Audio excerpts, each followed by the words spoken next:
All right, we're back with another edition of everyone's favorite flipped classroom. So we've been working on what's called the disc method, whether you knew it or not, and we're going to try out what's called the washer method here today. So it's the same kind of thing, we're just adding one new wrinkle into it. So let's look. We have a region, script R, enclosed by the curves y equals x and y equals x squared. As you can see, I drew the curves there. And we're rotating around the x-axis. Find the volume of the resulting solid. So if we take this little like sliver leaf crescent shape, it's called a lot of things, and we're thinking it's rotating around the x-axis, we're going to get a shape that looks like this.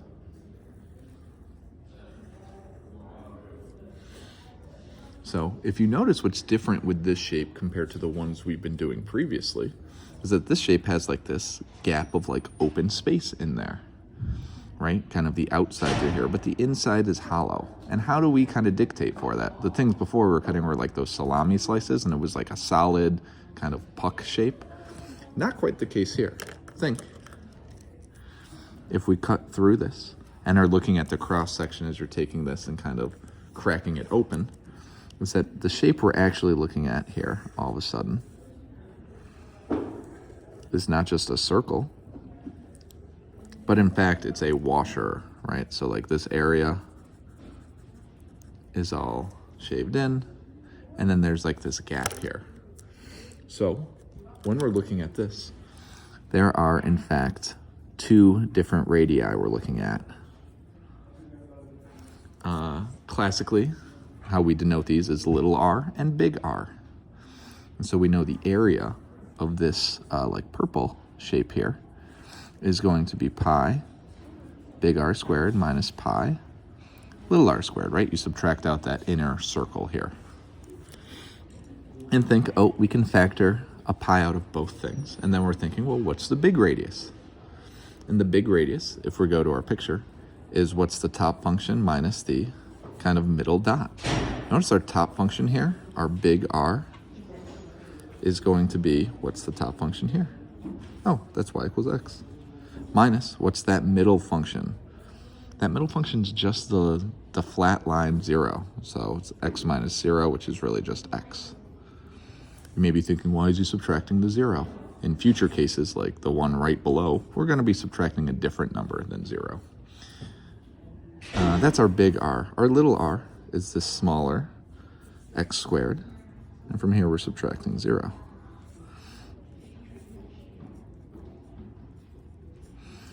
So our area of this shape is pi x minus x squared in parentheses, right? I factored out the pi. Big R squared is just, I should actually square them, excuse me.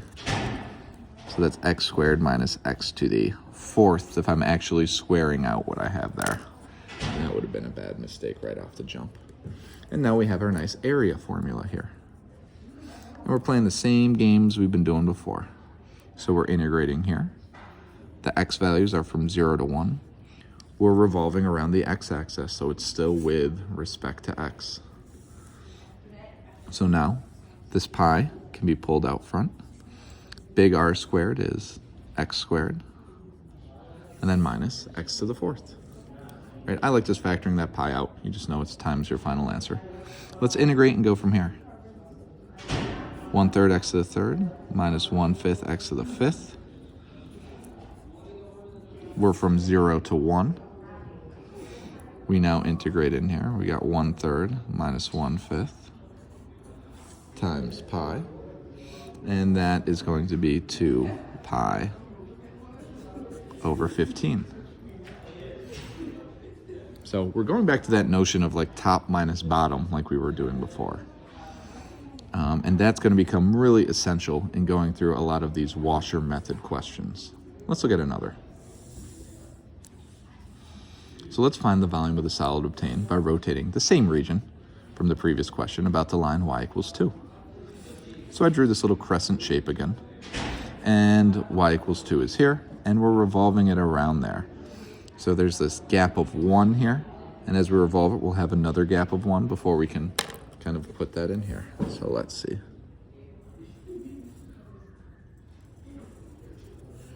And it's gonna look something like this up here, right? I think we're spinning around. So this shape, right, it's spun around there. And it's spun around there.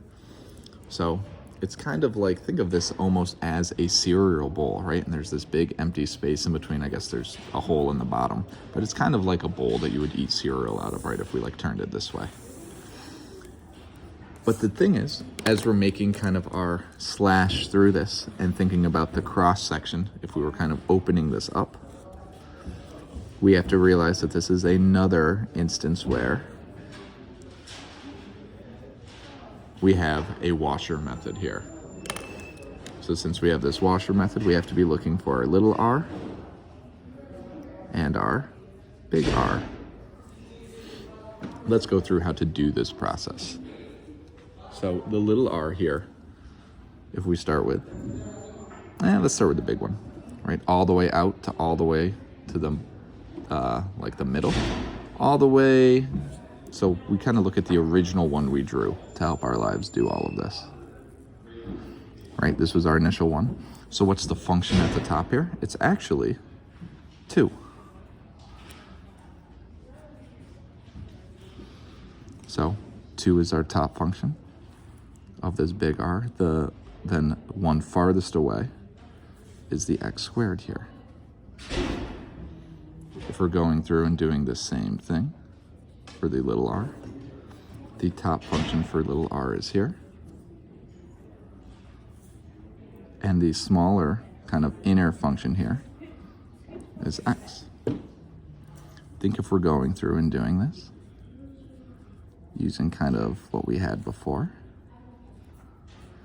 we're gonna have to make a little bit more of kind of adjustments here for these. Would you like me to move over, or am I okay here? Okay. So this big R squared, we're taking its 2 minus x squared, and we need me to square that. And then we're subtracting little r squared, which is 2 minus x. We need to square and put that in here. So yes, these ones can become annoying because we actually have to kind of square these out and make this kind of how it's done. So it might be good to do some like work ahead of time here. 4 minus 4x squared plus x to the 4th minus 4 minus 4x plus x squared. Let's combine some terms here. The 4's, thankfully, subtract away. What else are we left with? I think we just have a regular 4x here. This becomes a minus x squared, so it's minus 5x squared plus x to the 4th. And let me double check. We've actually set that up correctly. Hooray. So let's go through and set up this integral and see how it's going. Remember, since we're spinning around, normally we spin around the x-axis, but we're spinning around a line that's parallel to the x-axis up here. So since that's the case, we are still with respect to x. We're going from 0 to 1, pi, and then we're going to put in this kind of area function we have.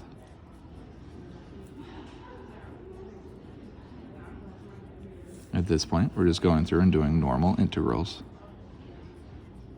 So what's that? 2x squared, 5/3 x to the 3rd, 1/5 x to the 5th. From 0 to 1. Right, yet again, the x values. 0 was the lowest, 1 was the highest for x. 2 minus 5/3 plus 1/5. And if you're going through and doing all of that, we should get that's 8 pi over 15. Okay, let's try one more with these. Just because we've done 2 with respect to x, let's give 1 that's going to be with respect to y. So find the volume of the solid obtained by rotating the region the same one we're using that script R from the previous questions about the line x equals 1. So same region we have here, the same little like crescent shape, and we're revolving this one around the line x equals -1. So if we're spinning around there,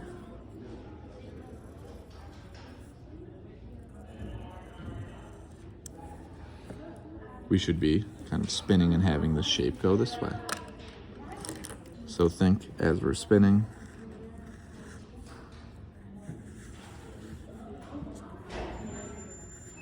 that's the 3D shape we're getting here. But now think when we're doing cross sections here, if we're cutting through this shape, a cross section we go through is going this way, which is all indicating to us that this is with respect to y. But let's actually set this up and see what we're doing here.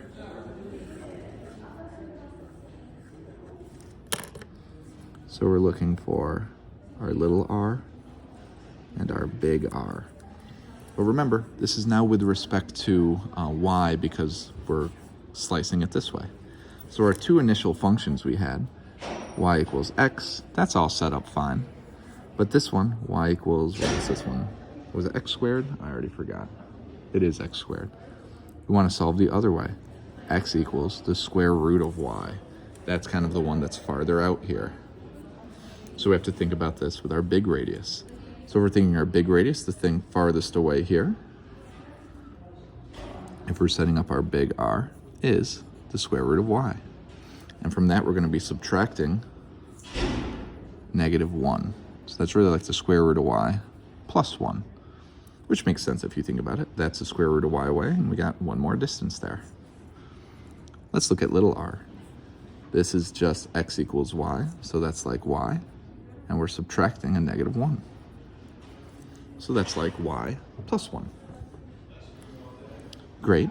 So if we're setting up our area, we know it's pi big R squared minus little r squared.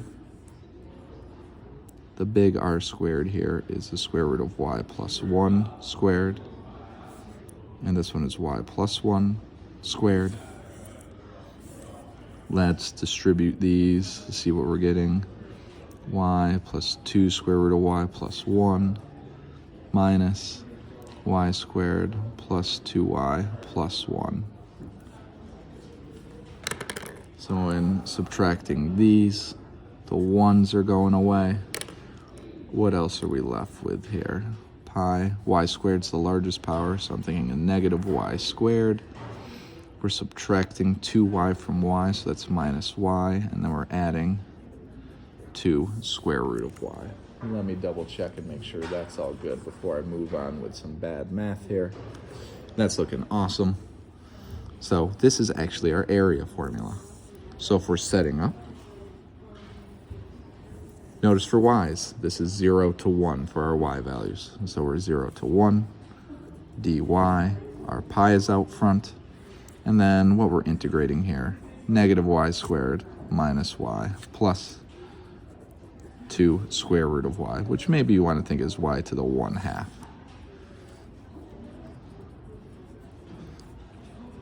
We go through and do our integration.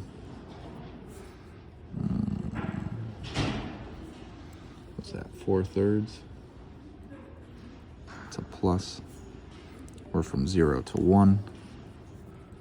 -1/3 minus 1/2 plus 4/3, all times pi. And here, this is leaving us with pi over 2. So slightly different ways. There's a lot going on in here. I know this is a lengthier video. Take the time to really look through these. This is like that next level up. Our homework that we're looking at here is going to be same section, 7 to 10 we're going to be going through in class. Maybe use some time tonight to start reviewing for that test on Thursday as well. Okay, bye everyone. I'll see you tomorrow.